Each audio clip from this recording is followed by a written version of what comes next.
সাধারণ কর্মীকে না করে তারেক রহমানের উপর নির্দেশ দিয়ে তারা অপপ্রচার চালাচ্ছে। উনি 17 বছর দেশের বাইরে ছিলেন, তাকে নির্বাসিত করে তাকে মামলা দিয়ে হামলা দিয়ে বিভিন্নভাবে করে তাকে ধ্বংস করার চেষ্টা করা হয়েছিল, বিএনপিকে শেষ করে দিতে চেয়েছিল, কিন্তু তারা পারে নাই। আজকে কিছু মম সৃষ্টি করে তারা যে ঘটনাই ঘটুক না কেন সাধারণ কর্মীকে না করে তারেক রহমানের উপর নির্দেশ দিয়ে তারা অপপ্রচার চালাচ্ছে। আগামী দিনে তার এই অপপ্রচার আজ থেকে শেষ হয়ে যাবে।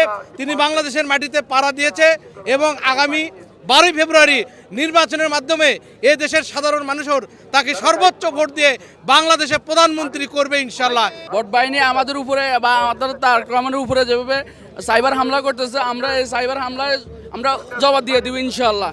আর জনগণে আমাদের সাথে বিএনপির ভারপ্রাপ্ত চেয়ারম্যানের সাথে আছে, থাকবে ইনশাল্লাহ। এবং কি 12 ফেব্রুয়ারি জনগণের ভোটে নির্বাচিত হয়ে এই দেশের জনগণের সেবা করবে জনাব তারেক রহমান। তোমার অপেক্ষায় সারা বাংলাদেশ, অর্থাৎ তারেক রহমানের অপেক্ষায় বাংলাদেশ, যেটি আজকে 15 বছর পর্যন্ত আমরা অপেক্ষা করছি। বাংলাদেশের মানুষ অধীর আগ্রহে তার অবসান ঘটবে কিছুক্ষণের মধ্যেই।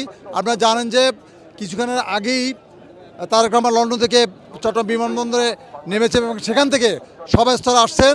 আমাদের অনুভূতি আসলে ভাষায় বোঝানো যাবে না। আজকে আপনার জনসমাগম দেখেই বুঝতে পারছেন যে সারা বাংলাদেশের মানুষ আজকে তাকে এক নজর দেখার জন্য সবাই অধীর আগ্রহে অপেক্ষা করছে।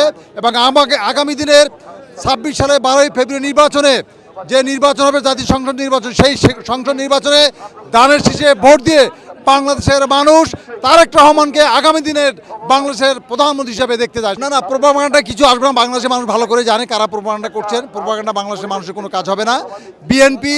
বিএনপি বাইরে গিয়ে প্রোপাগান্ডা কোনো লাভ না। বাংলাদেশের মানুষ খুব সচেতন, কর্মীরা সচেতন, সাধারণ মানুষ সচেতন, সাধারণ ভোটাররাও সচেতন।